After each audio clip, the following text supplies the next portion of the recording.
In the late summer of 1939, German fighter pilots relaxed in the sunshine before the onset of a war that would see them, within 2 years, contesting the skies against enemies over the Arctic Ocean to the deserts of North Africa and from the Bay of Biscay to the banks of the River Volga. Within 5 years, the Reich will have shrunk to the borders of the homeland, and the fighter arm of the Luftwaffe will have been driven to extinction in the very skies above Germany itself.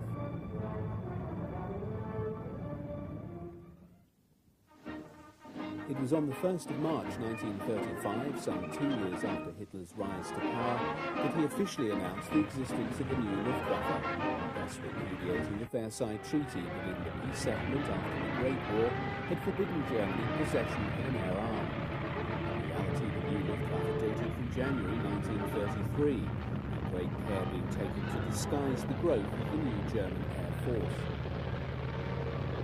The first mount of the new Luftwaffe fighter arm was the Heinkel HE-51. The initial production model entered service in 1935 and equipped the Richthofen and Horst Wessel Jagdgeschwaden. The improved HE-51B appeared in 1936 and is seen here in this film dating from the same year. Although the type figured prominently in early propaganda films, its service life was short. The existence of the Arado 68 sealed the fate of the Heinkel fighter when, in 1936, Ernst Udet, a newly installed inspector of fighters and dive bombers, tested both aircraft and adjudged the Arado to be the superior type.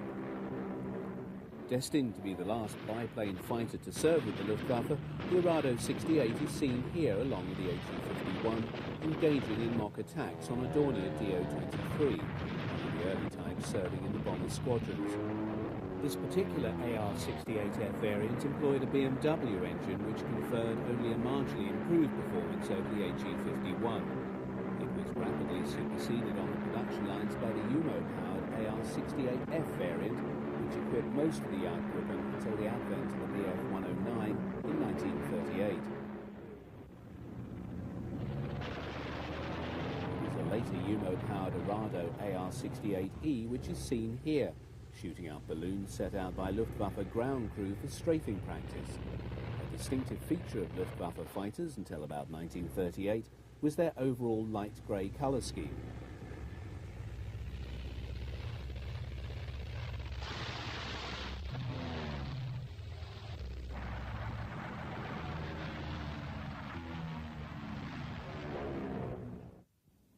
The fortunes of the Jagdwehr band was to be anchored to the firm of Messerschmitt when, in November 1935, its Bf-109 contender was selected to become the primary equipment of the future fighter arm.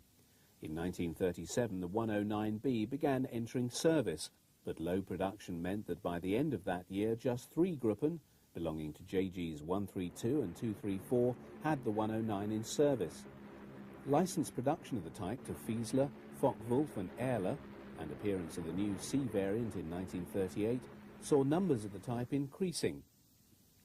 These examples of the improved 109D are seen at the Jüterbog Dam base, with an early Ju-90 in 1938. When General Franco raised the flag of revolt against the People's Government in Madrid in July 1936, he appealed to both Germany and Italy for military assistance. Hitler dispatched 20 Junkers 52 transports to Spain to aid Franco's cause. This was followed in short order by other aircraft, including Heinkel HE-51s.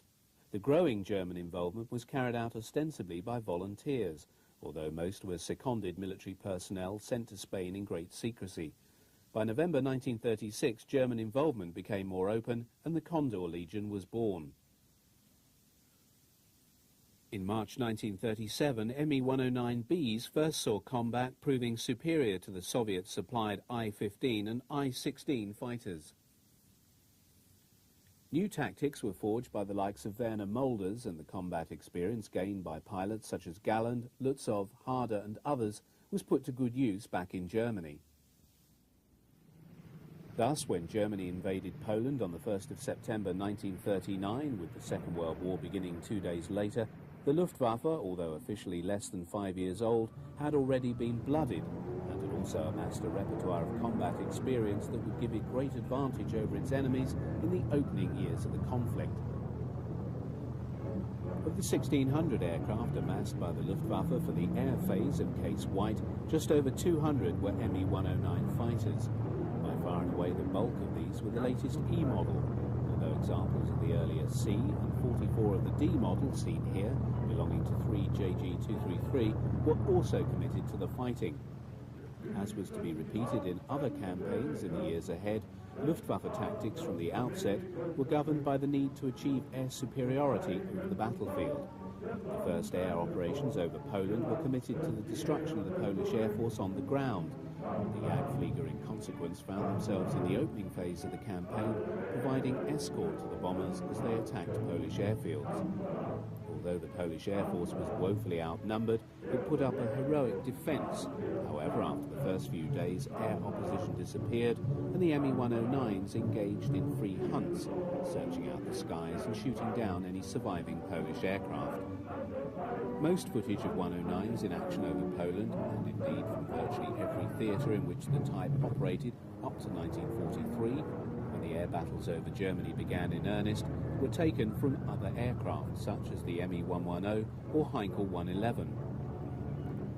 The small size of the 109 cockpit prevented the pilot employing a cine camera to take footage, and this explains the small quantity of film shot of the Jagdflieger in action when compared to that of the Stukas and the bomber types. It was also the case that from a propaganda point of view, and this was the primary purpose for which the newsreels were made, images of Stukas and bombers provided far greater impact among the audiences who viewed them. Nevertheless, in the period after the Polish campaign, the merits of the Me-109 were highly touted by the propaganda department, and also by the Luftwaffe, fostering an image of superiority for the type that only came unstuck in the skies over Britain the following year.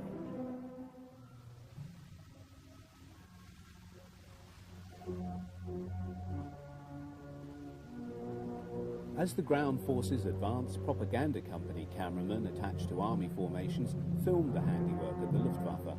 On the former airfields of the Polish Air Force, hundreds of wrecks of destroyed and burnt-out fighters and bombers lay scattered amid the detritus of bombed hangars, an image that was to be captured over and over again in France, Yugoslavia, Greece and Russia, as the preemptive strike designed to destroy the enemy air force on the ground became the tactic and signature of Luftwaffe operations at the onset of a new campaign. Control of the air was the prerequisite for the success of the Blitzkrieg strategy. It was to give the Wehrmacht its great victories in the opening years of the Second World War.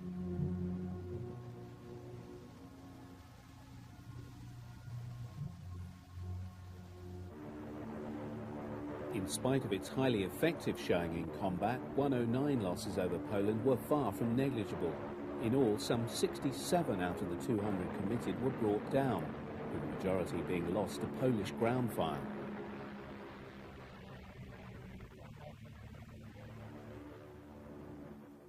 When Joseph Goebbels visited an Me-109 unit during the winter of 1939-40, the dark green camouflage was already giving way to light blue underwing and fuselage sides, and a two-tone green splinter finish on the wings and fuselage top. By early 1940, almost all early 109 models had been replaced by the Emil, as it was known to its pilots. In its E3 variant, the Me-109 was at the forefront of fighter technology during this period. On the eve of the German invasion of France and the Low Countries on the 10th of May 1940, the Luftwaffe could deploy nearly 1,000 Me-109E models. When the Luftwaffe was unleashed in the early hours of the 10th of May, its initial targets were the massive aircraft based on all 72 Allied airfields across France and neutral Holland. No fewer than 16 Gruppen of Me-109s supported the opening airstrikes by the Stukas and medium bombers. Although the Armée de l'Air and the RAF were able to field a number of modern fighters, the 109 Staffel quickly gained control of the air above the advancing German forces. Such was the speed of the advance of the Panzers that the fighter units found themselves being hastily uprooted and moved forward to new air bases and fields in their wake. The British, having fallen back on the port of Dunkirk following the German drive to the Channel coast in their rear, now proceeded to organise the seaborne evacuation of their expeditionary force. Hitler, however, had halted his panzers in their drive on the port and accepted Goering's assurance that the Luftwaffe could block any British rescue attempt. With the launch of Operation Dynamo, hundreds of ships of all sizes now attempted to lift off the Anglo-French forces from the port and beaches around Dunkirk in the face of a determined attempt by the Luftwaffe to sink them.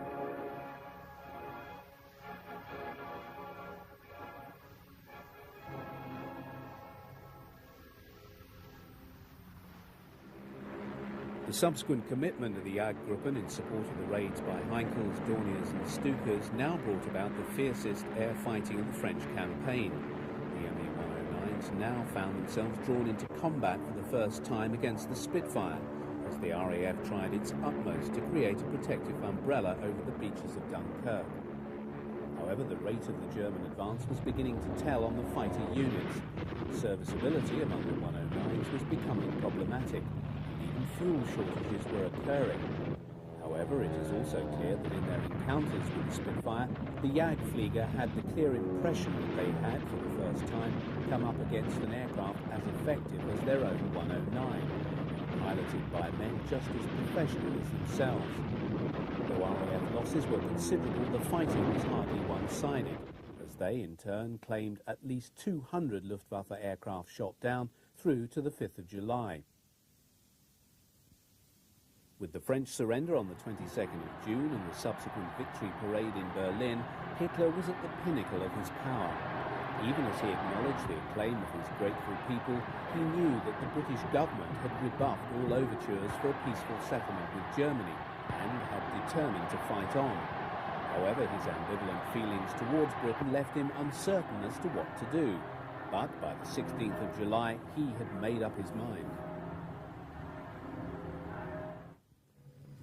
In the preamble to his Directive No. 16, Hitler explained his decision by stating, "As England, despite her hopeless military situation, still shows no sign of willingness to come to terms, I have decided to prepare, and if necessary carry out, a landing operation against her."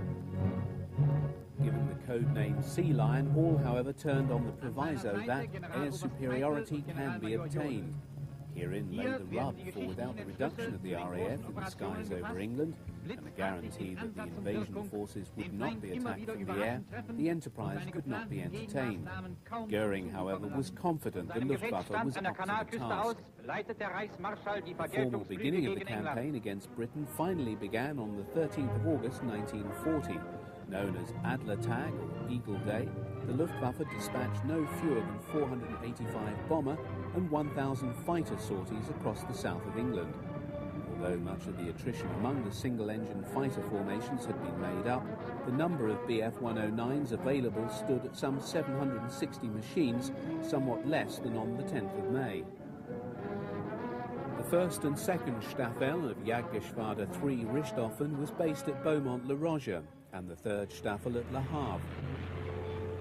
As with most other 109 units in the early phase of the battle, they mainly operated free hunt sorties over the south of England that were designed to locate and destroy the opposing RAF fighters.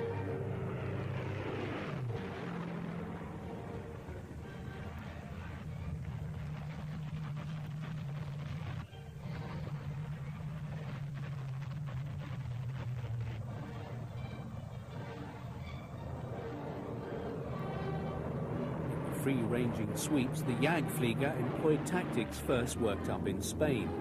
The basic formation was provided by the rote or pair of Me-109s flying some 200 yards apart, with the wingman flying slightly below and to the rear. Mutual support was the key to this formation. The Schwarm employed 4 109s, in effect 2 pairs operating in tandem. These formations bestowed great flexibility on the German fighters and allowed them to deal effectively with the far more rigid three-plane RAF Vic formation employed by Spitfires and Hurricanes. During the battle, pilots on both sides came to be portrayed as heroes by their respective media. Here, the face of Werner Molders stares out from the cover of the Dutch edition of the magazine Signal. As the first pilot in the new Luftwaffe to be awarded the Oak Leaves to the Knight's Cross, Molders' career was avidly followed by the propagandists, especially when appointed to command JG 51 on July the 27th. Adolf Galland was also lauded by the press. Although seen as perhaps playing second fiddle to Moulders, he and Galland were friendly rivals in the ace stakes, each amassing high scores. Both, however, were partially eclipsed at this time by the meteoric rise of Helmut Wick. In 4 months in 1940, Wick was promoted by Goering from Staffel captain of 3 JG2 to Geschwader Commodore. At the time, he was just 25 years old. Wick was a gifted pilot, and his score by the end of the battle had risen to 56, giving him 6 more than Galland and 4 more than Moulders. During the campaign, Goering paid a visit to Wick's base at Beaumont-le-Roger. As the air battle over England progressed, Goering began to express much unhappiness to the fighter commanders over the very high losses suffered by the bombers. The Stuka had been shown to be highly vulnerable. The concept of the heavy escort fighter had been found to be wanting in the high losses experienced by the Me-110, and the bombers were being shot down in large numbers by the RAF. Goering now demanded that his fighter commanders change their tactics. Wick, however, would die over the Channel in November. As for many German Jagdflieger who crashed into the Channel, rescue would be by HE-59 seaplanes marked with red crosses, even though the RAF regarded them as legitimate targets.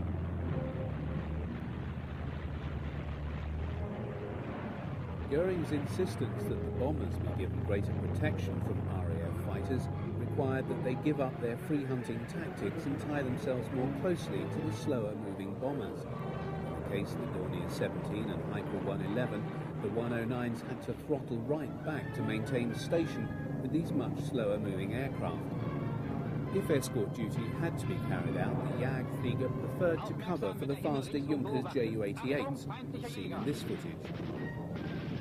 With the switch from attacking RAF airfields to bombing London, the ability of the Me-109s to give the protection to the bombers that Goering demanded was simply not possible by virtue of the short range of the Messerschmitt fighter. Lacking drop tanks that could have extended their range, the short-legged 109 carried only enough internal fuel for a radius of just 125 miles from their base. The escort task required that they accompany the bombers from the French coast to the target and then back to the Channel. As the fighters needed to retain at least a small amount of fuel for combat over the target, this severely constrained the nature of the route flown by the bombers. In effect, this meant flying a straight line to the target, thus helping the RAF marshal its fighters more effectively to combat the incoming raid. By September, the Jagdflieger had lost the freedom of action to attack the RAF fighters in the way that they thought best.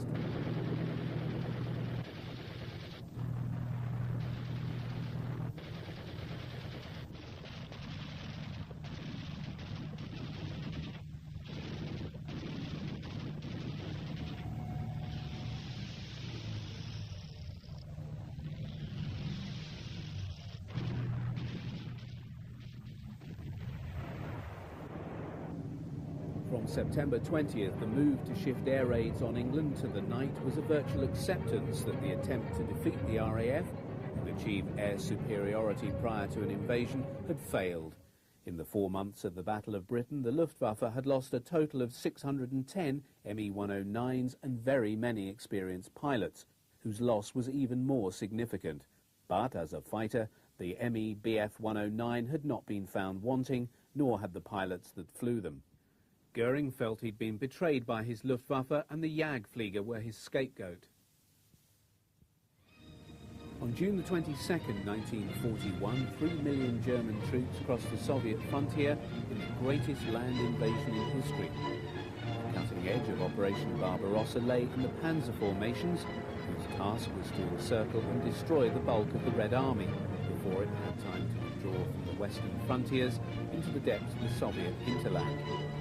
So optimistic was Hitler that the tried and tested blitzkrieg technique would yield success against the Red Army that he anticipated the Eastern campaign being brought to a successful conclusion in just a few months. Crucial to the success of the opening battles at the frontiers was the assumption that even before the end of the first day of the campaign, the Luftwaffe would have established air superiority. The priority task of the before Luftwaffe committed to the operation was the destruction of the bulk of the Soviet Air Force on the ground in the opening hours of the war. To ensure this happened at the same time as the German forces were crossing the frontier, the Luftwaffe arrived over the Soviet airfields at exactly 03:30 hours. All combat types, from 775 level bombers, 310 Stukas, and 830 single-engined Me-109s committed to the war in the east, all found themselves dropping vast numbers of small fragmentation bombs. Lines of Soviet aircraft lined up on airfields all over European Russia and the Baltic states.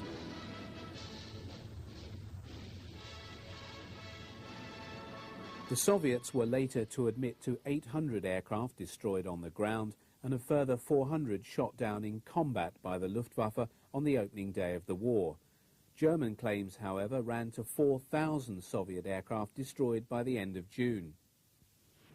Subsequently, day fighters were permitted to range freely over Soviet territory, where surviving fighters and bombers of the Red Air Force proved easy prey for the experienced Jagdflieger.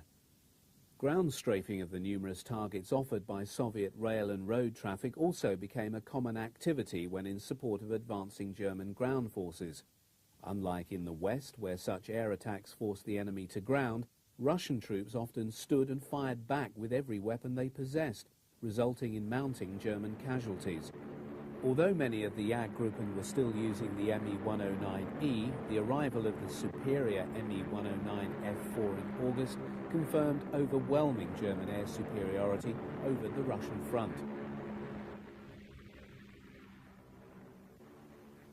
The success of the Jagdflieger over Russia can be measured by Mulder's score of 68 on the 22nd of June. In less than a month, he had become the first German pilot ever to down 100 aircraft. Unit scores grew so quickly as those of the individual so-called Experten. On the 30th of June, the collective tally of the pilots of JG-51 made them the first German fighter unit in the Luftwaffe to have shot down 1,000 enemy aircraft. Such were the rich pickings in the east that they were followed shortly by JGs 53, 54 and JG-3 in passing the 1,000 mark. Although these scores have often been thought incredible, the superiority of the Jagdflieger in the east in the opening months of the war in Russia was overwhelming. This success can be accounted for by their more effective equipment, the psychological, tactical and technical superiority of German pilots, their high sortie rates from airfields close to the front, and the essentially tactical nature of the Red Air Force.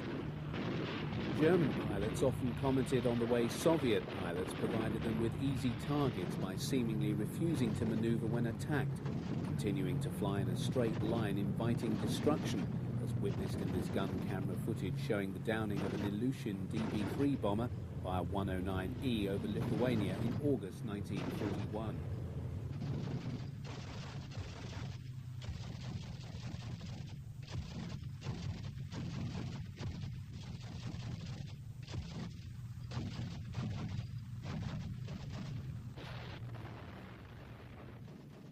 In the autumn, Goering met high-ranking Luftwaffe staff and chosen fighter commanders in East Prussia.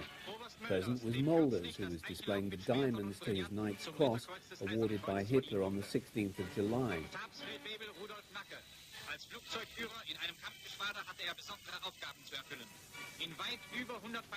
Witnessed by Udet, Goering presents the Knight's Cross to Airman Rudolf Knacker. Among other fighter commanders present is Walter Uzal of JG2.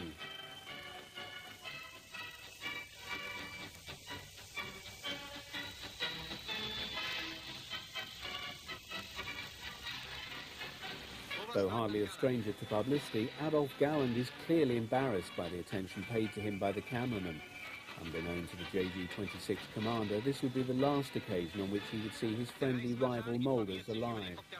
Although the cameraman is at pains to capture the Reichsmarschall playing the Luftwaffe overlord, Goering's devotion to his other interests was already causing command problems that were to have dire long-term consequences.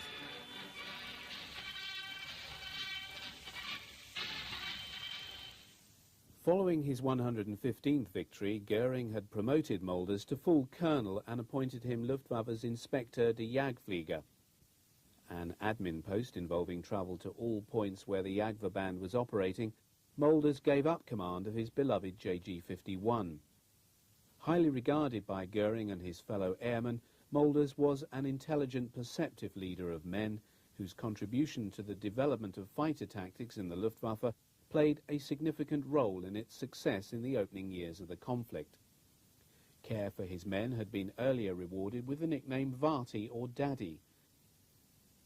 For the short time he was in post, he was spared the infighting of the Nazi leadership and was thus spared the disillusionment that became the lot of Adolf Galland, his successor.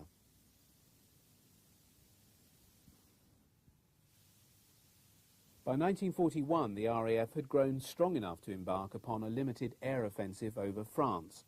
Two types of ops were flown, both involving attacks on shipping, docks, railway sidings and military bases along the French coastal region to tempt the Luftwaffe into the air. This would then provide the opportunity of defeating German fighter units in combat.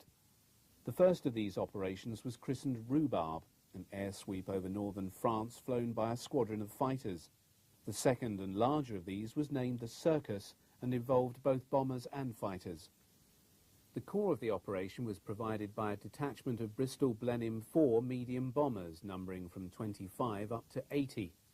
Escort for these was then provided by several squadrons of Hurricanes and Spitfires, amounting to as many as 200 fighters on the bigger Circuses.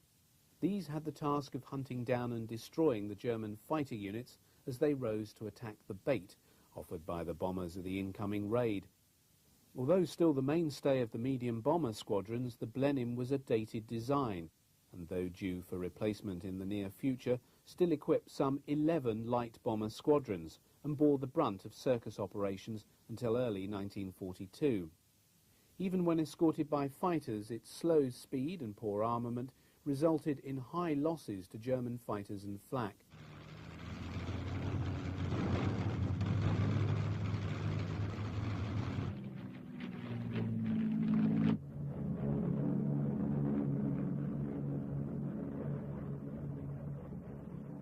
In early 1941, the new Me-109F began to enter Luftwaffe service.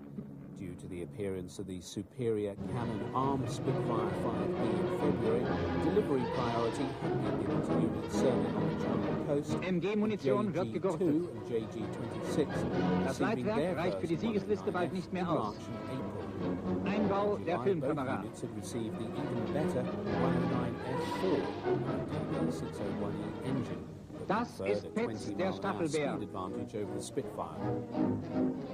Most fighter units had their mascots. In the time between sorties, pilots of JG-26 enjoyed themselves with the Schwabe Bear Hier die and Staffelhunde. Hounds.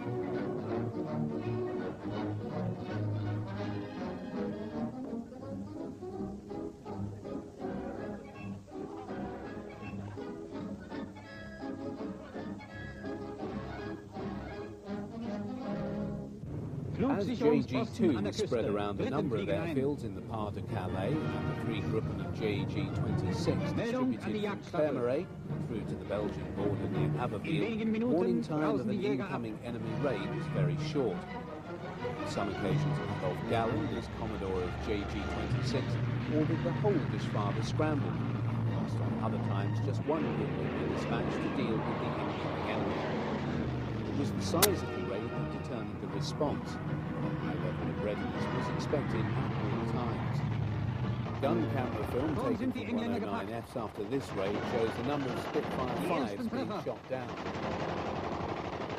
Other pilots who've not been scrambled and ground crew watch as Hurricanes carrying bombs under wing roar low over buildings on the edge of the airfield.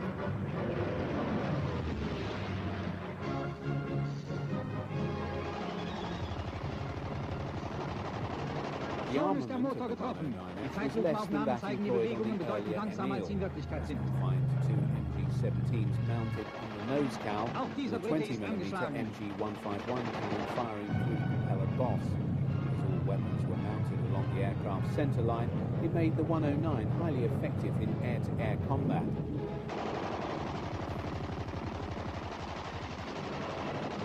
Galland thought this a backward step and had a number of his own 109s customised to carry heavier armour. Feuerstoß auf Feuerstoß schlägt die britischen Cannon Jäger. was fitted in each wing, and he had the cowl machine guns replaced with the more powerful 13mm MG-131.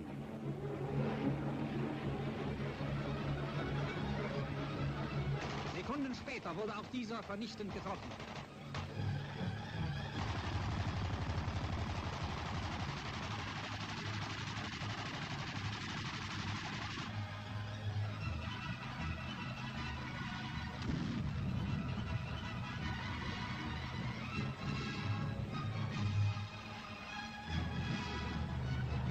Auf englische Maschinen, die über den Kanal zu entkommen versuchen. What appears to be a rogue edit that has crept into this report, gun camera footage from 109 shows it shooting down the RAF Lysander Army Cooperation aircraft over the Channel. It seems likely that it was caught flying near the coast of England by the 109 on a day flew over the Channel.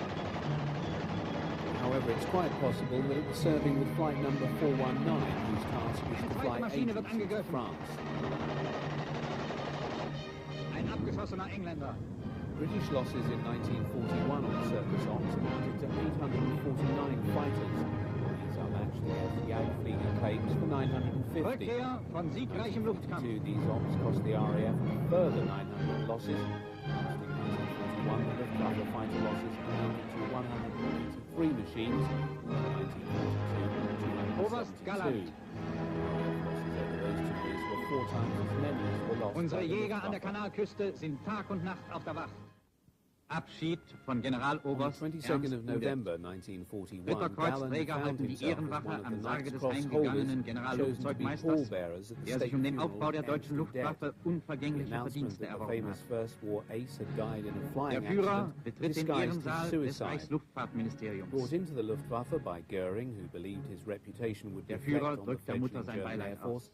Udet found himself appointed admin roles as Chief of the Technical Office of the Air Ministry, and later as Chief Air Inspector General, for which he was neither temperamentally nor Der intellectually Reichsmarschall suited. spricht zum letzten Male zu Blamed seinem by alten Goering and Hitler Kampfgefährten. for the failure of In the seiner Luftwaffe Rede in nennt the ihn Battle of seinen Britain, besten he Kameraden, held der responsible durch for seine the low Taten production of unsterblich aircraft geworden to sei. service the demands Er of werde the immer zu Luftwaffe den größten in Helden Germany's Deutschlands ever-widening zählen. war. In seinem plunged Lebenswerk into hinterlasse er depression. uns ein Erbe, He das die decided Zukunft that honour left mitgestalten him wird. no alternative but to take his Der own letzte life, Gruß des which he Führers. did in the early hours of the 17th of November by shooting himself in the head. He was nevertheless given a state funeral with all the pomp and ceremony the Nazi state reserved for these occasions. Der Führer erscheint, begleitet vom Reichsmarschall zum feierlichen Staatsakt. Just 6 days after the interment of Udet, Galland found himself once more a pallbearer in yet another state funeral. Die On this Auszeichnungen occasion, von the Werner event Mölders, was rendered der more mit poignant 115 as it Luftfliegen der was for his erfolgreichste close friend Jagdflieger and der Welt rival war. in the air, Werner Mulders. As Der letzte Inspector Gruß of des Fighters, Führers. Mulders had indicated his desire to attend Udet's funeral and had intended to be one of the pallbearers.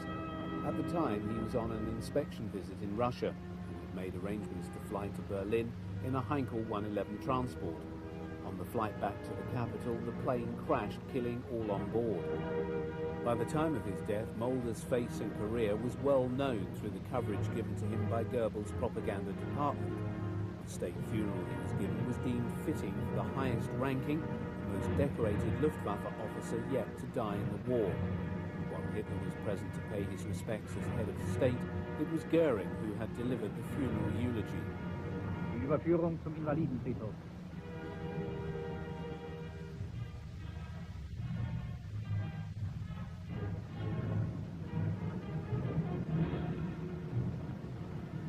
Among those in the funeral cortege were high-ranking Luftwaffe officers such as Field Marshal Milch and the commanders of the various Luftwaffe air fleets, including Kesselring, Stumpf, Lotzer and others. To their rear followed many of the commanders of the Jagdgeschwaden who'd come to pay their last respects to the former inspector of the Jagdflieger. Goering followed immediately behind the gun carriage bearing the coffin of the flyer as it wound its way through the streets of Berlin to the famous Invaliden War Cemetery, in which many of the famous figures from Prussian and German history were buried. The coffin was carried past the tomb of Manfred von Richthofen, Germany's highest scoring ace of the Great War, and whose record of 80 kills had been passed by Mulders just 6 months before. Goering stood for a moment and raised his Reichsmarshal's baton in salute as he passed the tomb of Udet.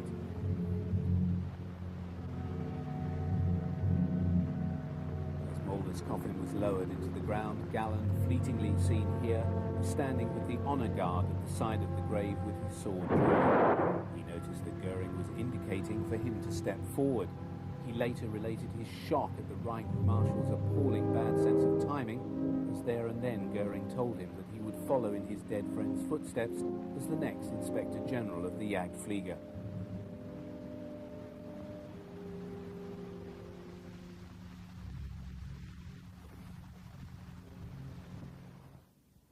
Barely a fortnight later, Operation Typhoon, the offensive launched to capture Moscow before the onset of winter, failed on the very outskirts of the city. Amid plunging temperatures, the exhausted German forces were then assailed by a carefully planned Soviet counteroffensive. In the worst winter to hit the Soviet Union for 50 years, the Wehrmacht stared disaster in the face as the Red Army pushed the Germans back from the gates of their capital. Unlike the army, the Luftwaffe had had the foresight to lay in supplies in the event of a winter campaign. But for those conducting air operations in temperatures as low as 40 below and amid driving blizzards, they were faced with challenges never experienced before. JG-54 Grunherz was based on the airfields of Siverskaya and Gatshima and flew operations over Leningrad employing Bf-109Fs. One of the premier pilots of the Geschwader was Hans Philipp, who served with the first Gruppe. Mobile heaters were necessary to pipe warm air onto the engines of the 109s to ensure that they didn't seize up in bitter cold. Philipp, better known as Fitz, prepares to fly his 109 off on a mission. Prominent on the side of his fuselage is the green heart and the shield with the Nuremberg coat of arms denoting the first Gruppe. It became common practice among 109 units serving in the east to remove the undercarriage covers in the autumn and winter to prevent build-up by mud and snow. These 109s of one JG-54 have been scrambled to intercept an incoming Soviet raid.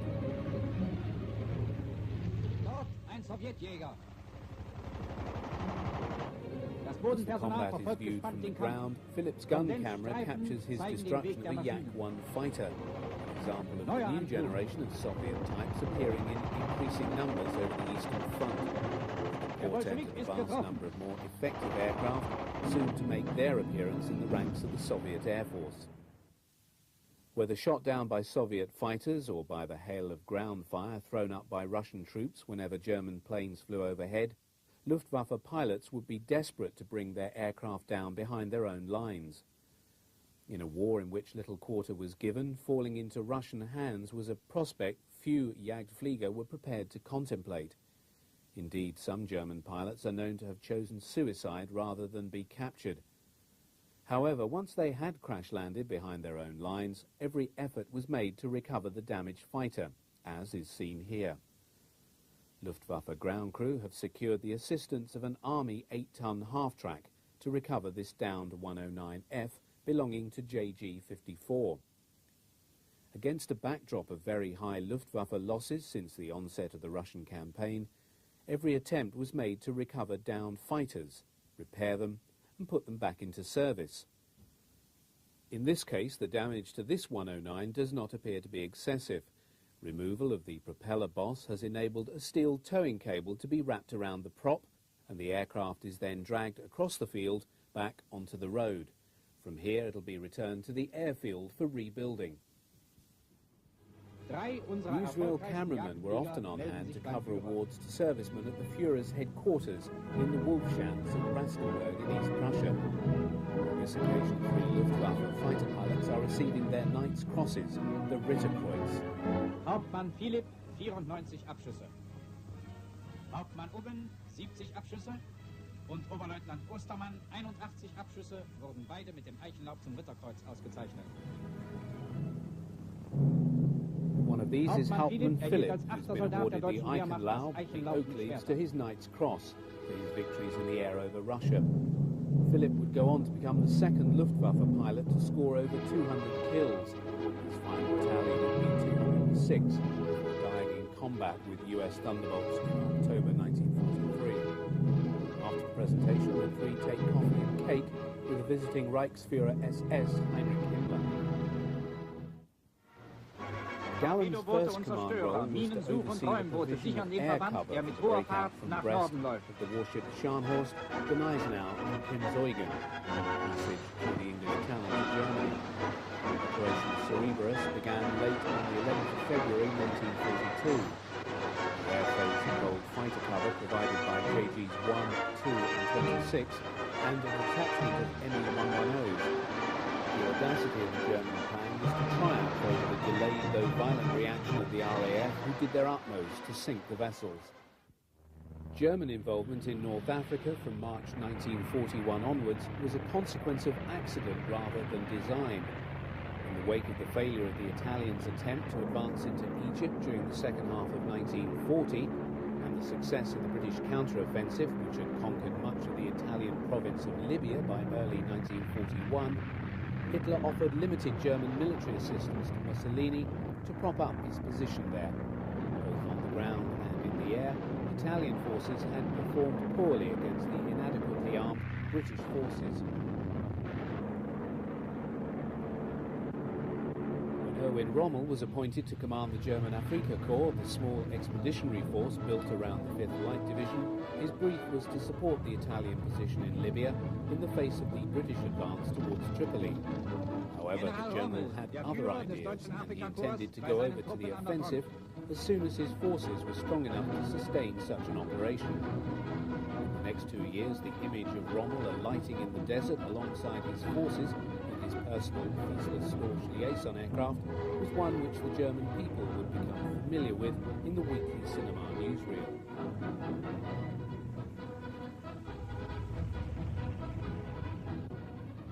To protect the vulnerable Stukas, fighter support was provided by ME-109Es of 1st Gruppe JG-27 and the 7th Gruppe of JG-26. In September 1941, the first ME-109 F1 and F2s appeared in the theatre with the arrival of the 2nd Gruppe of JG-27.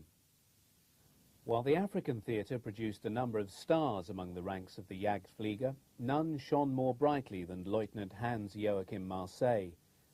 Although his final tally of 158 confirmed aerial victories at the time of his death on the 30th of September 42 was much less than the very high scores of many aces serving in Russia, all of Marseille's kills had been against the RAF in the West and North Africa.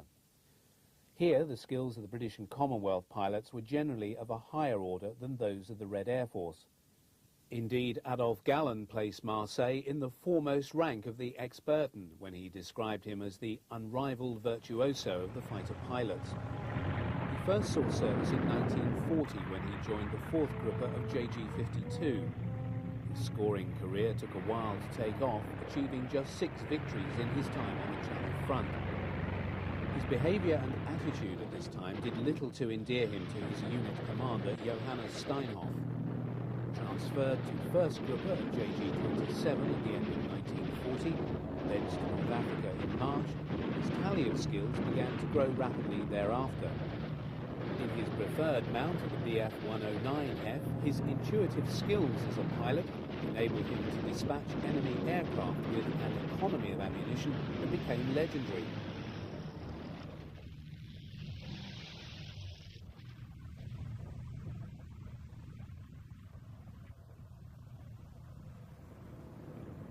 The most remarkable day of his career over the desert came on the 1st of September 1942 when, in a fury of non-stop sorties, he shot down 17 confirmed enemy aircraft. By this time, he was a familiar feature in the newsreel reports from the theatre. In the event, his death was not due to enemy action, but to a fire in the engine of his new 109G. Bailing out, he hit the tailplane, knocked himself out, and plunged to his death in the desert below, having only just been awarded the diamonds to his Knight's Cross following his 126th kill. German day fighters had first seen combat over Malta when 7 JG-26 flying 109Es under the command of Oberleutnant Joachim Munchenberg operated with success in early 1941. The need to stop the RAF intercepting Rommel's supply lines from the island saw the transfer from Russia in late 1941 of elements of Luftflotte 2, including the whole of JG-53 Pikas, base of Hearts, and 2 JG-3 Udeck, to bases in the warmer climes of Sicily. By the end of January, when Luftwaffe operations began rising to a crescendo, over 100 109F fighters were available for operations over Malta. Die Abschussliste wird vervollständigt. Die gute Pflege der Maschinen ist mitentscheidend für den Sieg. Der Jagdflieger muss sich auf seine Kameraden vom Bodenpersonal fest verlassen können.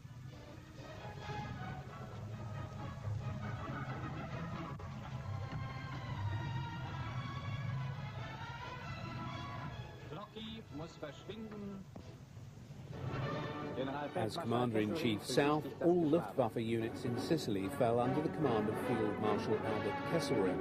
Known to his troops as Smiling Albert because of his ready grin, he's seen here paying an inspection visit to one of the units of JG-53.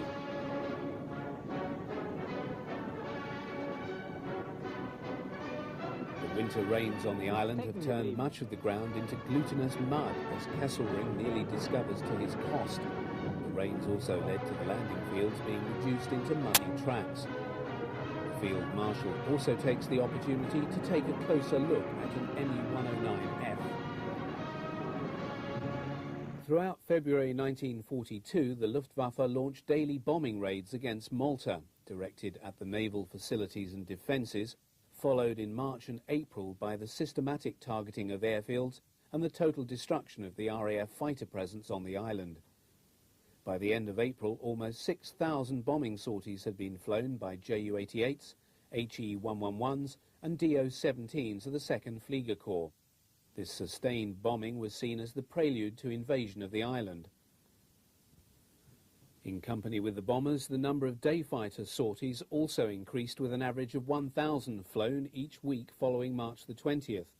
Although 15 Spitfires have been flown into Malta during the same month and subsequently encountered in combat over the island by the ME-109s, the Jagdflieger still increased their score over the RAF fighters. By the end of March, the tempo of offensive operations had resulted in the day fighters finally securing air superiority over the island.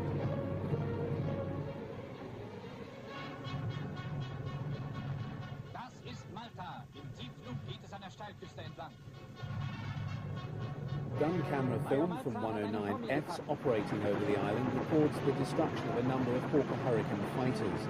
This was the primary RAF fighter defending the island until the arrival of the Spitfire, and its performance was significantly less than that of the 109F, and usually ended up coming off worst in air-to-air combat.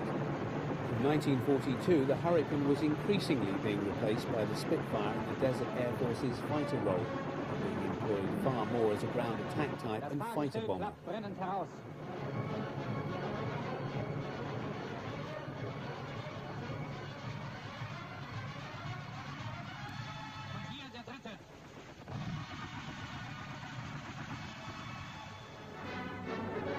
With the failure to implement Operation Hercules and the British reinforcement of the defences of Malta, air superiority over the island was lost by the Luftwaffe during mid-1942.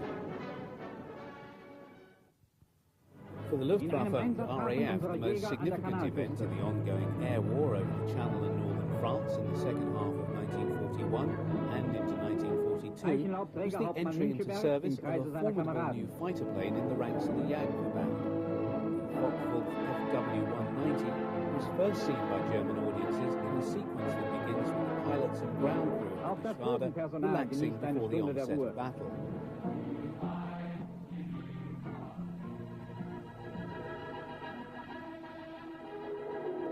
The alarm is sounded as an incoming RAF raid is reported. Ground crew and flak gunners race to their charges and man their stations.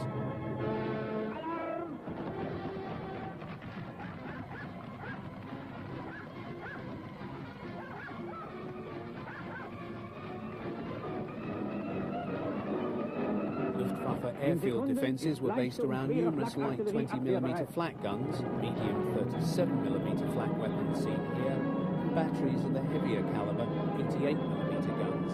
These would provide the first line of defence against the incoming hostiles.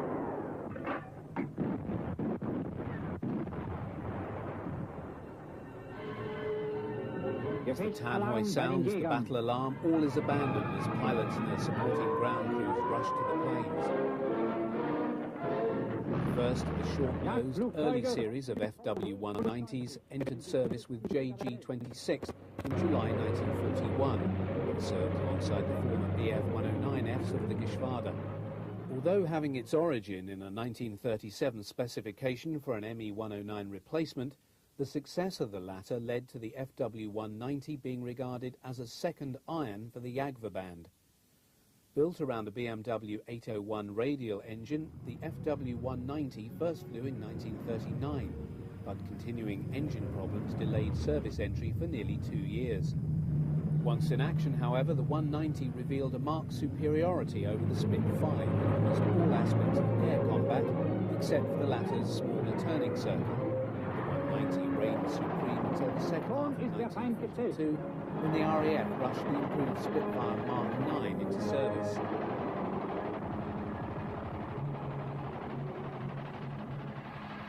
Der erste Treffer. Der Brite stürzt brennend ab.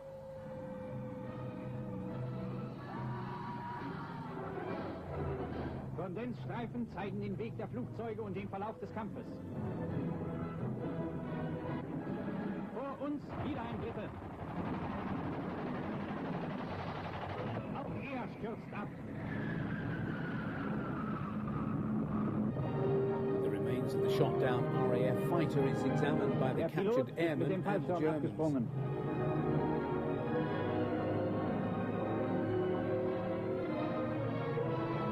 Returning ME-109s and FW-190s fly over the airfield, a number waggling their wings to indicate victories in the air battle.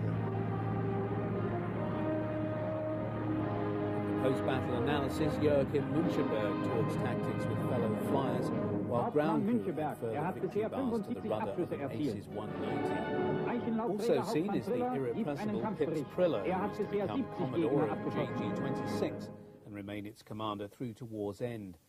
Priller was an inspiring leader and a superb pilot, amassing a tally of 101 victories, all achieved in the West. He is perhaps best remembered as one of 2 Luftwaffe pilots to strafe the Normandy beaches on D-Day and live to tell the tale, an event recaptured in the film The Longest Day. The alarm sounds once again as a further raid, this time by RAF light bombers, is reported inbound. Pilots rush to their planes and there is a further scramble as 109s and 190s roar off to attack the enemy aircraft. The Luftwaffe fighters home in on the defending fighters as the gun cameras catch more shots of RAF fighters being shot at and brought down.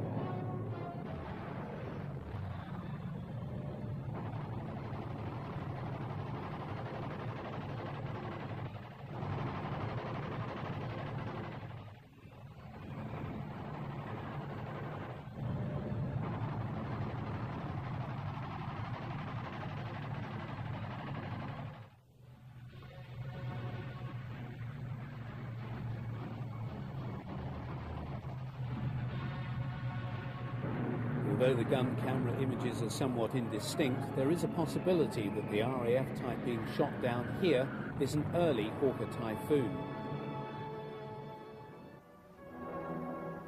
Although only crashed RAF aircraft are shown here being sent for scrap in Germany, 1942 also witnessed the appearance of the first fighters and bombers over France wearing the US stars and bars. They were the harbingers of the storm soon to break in the skies over the Reich in 1943 and engaged the Luftwaffe's day fighters in the greatest air battles of the war.